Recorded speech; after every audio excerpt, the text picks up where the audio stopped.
Well, our reporter Erin Bates is watching the latest for us, and as far as it relates to the legal angle on the story, Erin, the president filing then his papers with the Constitutional Court. What do we know about the arguments that he's putting forward in those submissions? Well, Kathy, some 50-odd pages in the President's review application. The papers were served on parties to the matter at 4 o'clock today, so really leaving things to the last minute of the court day in the Constitutional Court. The respondents are the Speaker of Parliament, the three panelists, and head of the ATM, Vuyo Zungula.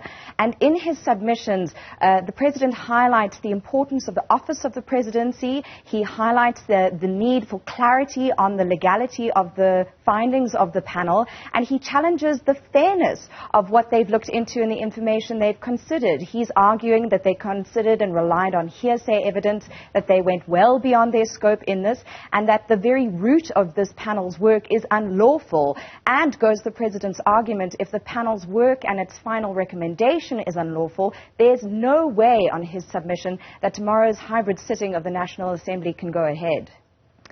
So there are a number of things then that the President is challenging, and I want us to go through each of them, Erin. The issue of the legality of the work being done by the panel, surely that should have been a matter that the President raised when the terms of reference of this panel were issued and when it was clear what it is that they were going to be looking into. So what does he base the argument on, the lawfulness of the work so far? Yes, Kathy, I think you're already anticipating there what may well be some of the submissions from the respondents in this matter. The President's argument is that he was posed several questions, given 6 working days to respond to those questions, and that they didn't touch on matters which were then included in the final report. So as much as you say, he didn't challenge the terms of reference nor the establishment or constitution of the panel with its 3 members, he says that he wasn't sort of canvassed or provided with all of the issues that then were in the final document. And so some of this really came as a surprise to him, and so there he argues that he's been treated unfairly and that it taints the entire report with unlawfulness. He also deals with the issue of the kind of information that the panel has considered, and he's arguing that the whole thing should be chucked out. This is a process instituted by Parliament as a means of holding him accountable. Does he speak at all then about what should happen in the absence of the work of this panel, which, by the way, has been the reference point for a long time for Parliament in as far as it relates to the question of what it is doing to hold the President accountable? So if he says that this panel is not the right platform to hold me accountable, what is?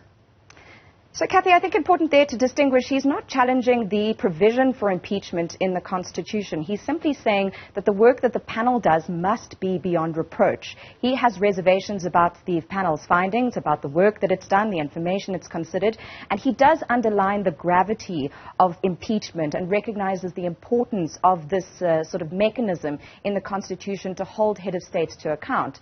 He does also argue that it's important that, as I said before, this is beyond reproach, that there are absolutely no crinkles in the work of the panel. And it's going to be interesting to see if the Speaker of Parliament, when she holds a meeting at 9 o'clock this evening on scheduling for tomorrow, if she sides with the idea that in light of this application to the Constitutional Court, which I must emphasize is not brought on an urgent basis, and remember that report was filed on Wednesday of last week, she's willing to, or going to argue, maybe with input from legal advisors from Parliament, that they should sit tight on the special hybrid sitting to discuss the report's contents. Of course, the irony here would be taking us to what we have seen in as far as it relates to the now suspended public protector, Busisiwe Mkhwebane, that at the point where she asked for her own impeachment, for her own process in terms of her fitness to hold office that's underway, for that process in Parliament to be postponed until the legal processes in court are concluded. Parliament's legal advice came back and said, well, there was no reason to stop with that process. Would the two be viewed in the same light, Erin, or are we likely to see a different response here? Well, that remains to be seen, but certainly Vuyo Zungula of the ATM is consulting with the party's legal team, and they are looking to find a legal opinion in law, so founded in law, case law, statute, the rest of it, to justify or motivate for the hybrid sitting to go ahead tomorrow. And of course, that 194 process for the public protector, Chapter 9 institution, so impeachment there or removal from office under a different statute or section of the Constitution, did have legal advice from the parliamentary team to say it could well go ahead.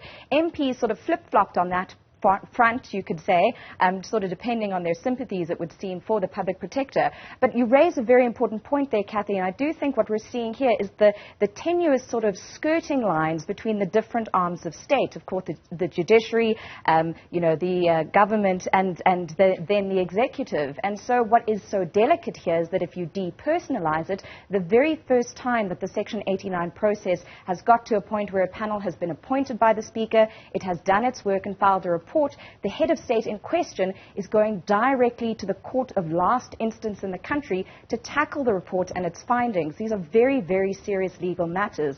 And simply, if you boil it down to its bare bones, it's either going to be a vindication for the panel and its work, or it's going to be a vindication for the President's challenge. What we're looking at then tonight is a race against the clock, Erin, in as far as the decisions that have to be made. 2 hours ago, it wasn't in question whether the National Assembly would be sitting and debating this matter tomorrow. That tonight, however, seems to be a completely different picture. It certainly does. I mean, some people might argue that even if it were going to sit, it's become very clear what the ANC caucus position is going to be on moving forward with setting up an ad hoc committee. But I think, as some political analysts have raised, there is the issue here of really exhausting and respecting and regarding the parliamentary process as established by the founders of the Constitution and then amended accordingly. So in terms of the rules for Section 89, which were really refined after a 2017 judgment in the Constitutional Court in a case brought by the EFF. One, I might add, that the President refers to in his submissions to argue why it's so important that the Constitutional Court hear his matter, and in fact he submits is the only court really capable of hearing his matter, looks into all of this. And so it's going to be a very, very delicate matter to hear, and in fact the President's saying that there's no need for oral submissions or oral evidence in this case either. He's saying it can all be done on written submissions. So as you say, we're now sitting wondering, well, is the special hybrid sitting going to go ahead? We have this notice about a meeting with the Speaker, Nosiviwe Mapisa Nqakula, which is happening at 9 o'clock this evening. And it does sound like opposition parties, or at least some of them, are rummaging around and speaking to their lawyers in haste now that we have this filing at last from the head of state. Interesting, though, that it hasn't been filed on an urgent basis, whereas Parliament is sitting tomorrow. So I guess we'll have to wait and see, right? The decision may come way after the fact. And so all sorts of political explanations, I would imagine, for why that decision was taken. Erin Bates will leave it there for now.